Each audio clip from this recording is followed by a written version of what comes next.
Welcome to our U.S. briefing show. Today, we're diving into some intriguing developments.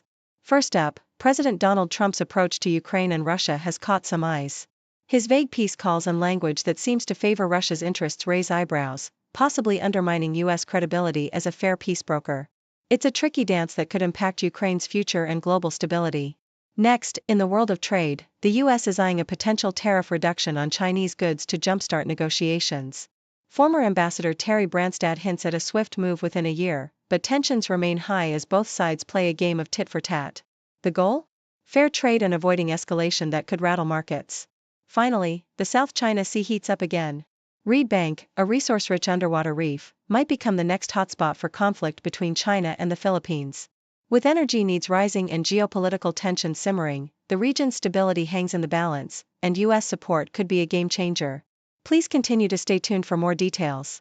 CNN reports that President Donald Trump's approach to the Ukraine conflict reveals a skewed and superficial peace plan that heavily favors Russia's interests.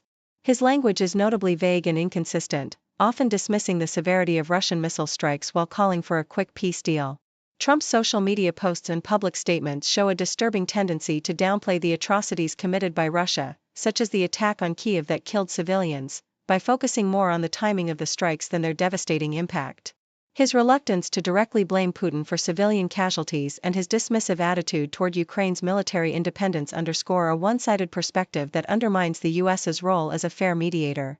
This approach contrasts sharply with his tougher rhetoric toward Zelensky, criticizing him for his stance on Crimea, highlighting a double standard that favors Russia's position and diminishes Ukraine's sovereignty.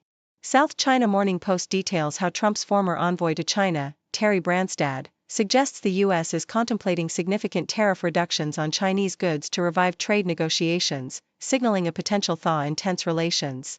Although the White House is considering slashing tariffs, the actual move hinges on reciprocal actions from China, which remains committed to its tough stance.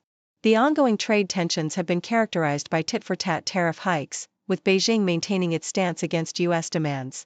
Experts warn of escalating risks, including Beijing potentially weaponizing its U.S. Treasury holdings or the U.S. devaluing the dollar, but the focus remains on ensuring transparency and fair trade practices. This cautious approach reflects an awareness of the fragile state of U.S.-China relations, with hopes that diplomatic engagement could lead to meaningful agreements, although the timeline remains uncertain. The South China Morning Post also reports that the U.S. is pushing Russia to abandon its demand for Ukraine's demilitarization, advocating instead for Kyiv's right to develop its own armed forces. U.S. envoy Steve Witkoff is set to meet with Putin to negotiate these terms, which are part of broader efforts to broker peace.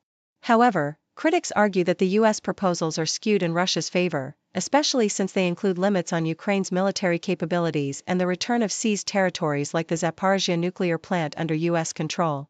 Meanwhile, Russia continues its military assaults, including a massive air strike on Kyiv that resulted in civilian casualties, demonstrating that peace talks are fragile and often overshadowed by ongoing violence. Trump's comments emphasize that he believes Putin is inclined to make a deal, but the conflicting demands and continued hostilities suggest that any resolution remains distant, with the U.S. seeking concessions from both Moscow and Kyiv to secure a lasting peace.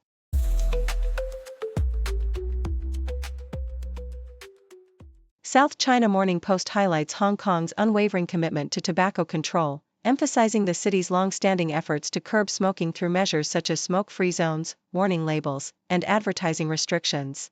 Despite industry opposition and claims of economic harm, the government is pushing forward with an amendment bill to ban flavored tobacco and restrict e-cigarette use, especially in public spaces. These policies are vital in protecting public health, as nearly 600,000 smokers remain in Hong Kong, with two-thirds at risk of tobacco-related death. The article underscores that the economic costs of smoking, through healthcare and lost productivity, far outweigh any short-term industry claims, advocating for comprehensive measures to prevent youth from starting and to support smokers in quitting, aligning with the city's moral duty to safeguard its citizens' health. Maldives' bold move to implement a generational ban on tobacco underscores a pioneering approach to ending smoking. Unlike Hong Kong's incremental restrictions, the Maldives plans to prohibit anyone born after January 1, 2007, from ever legally purchasing tobacco, effectively phasing out smoking over time.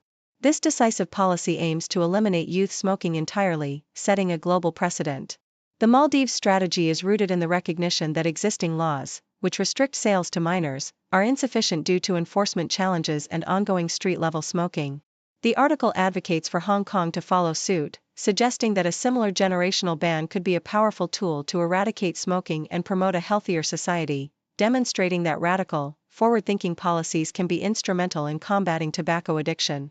South China Morning Post discusses the complex geopolitical tensions surrounding Reed Bank in the South China Sea, a region believed to harbor vast oil and gas reserves. As the Philippines considers unilateral exploration to address energy shortages, the risk of conflict with China escalates dramatically.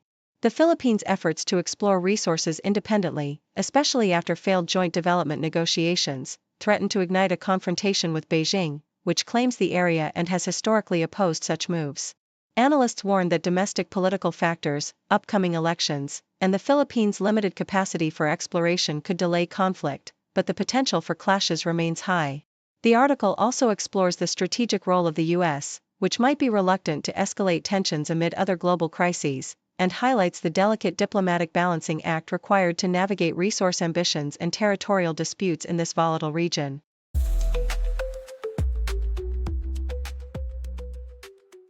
Yahoo US reports that Washington Democrats have brokered a compromise on a proposed bill to limit residential rent increases, aiming to strike a balance between tenants' protections and landlords' concerns.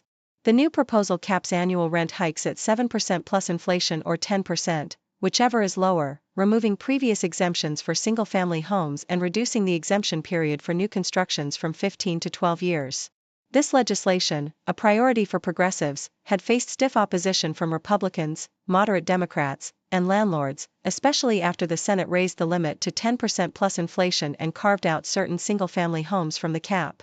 Advocates argue that the cap would provide much-needed stability for tenants facing steep rent hikes, while opponents warn it could drive builders out of the state and strain landlords' finances. The bill also restricts rent increases during the first 12 months of tenancy, exempts nonprofit and public housing buildings, and caps manufactured home rent hikes at 5% annually. With legislative votes imminent, the bill's passage could bring immediate changes, though it remains a contentious issue amid ongoing debates about housing affordability and economic impacts. Thank you for tuning in. The content above showcases the latest briefing reports and analytical synopses, thoughtfully curated by the 6Do team.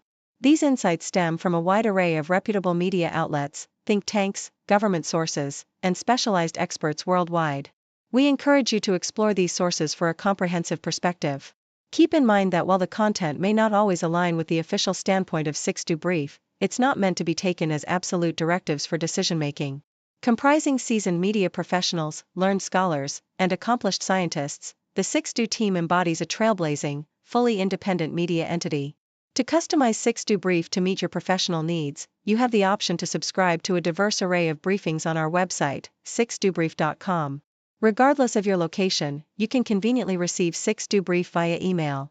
Turn the lights on screen. What's the latest scene? Just you and me, laugh and disagree.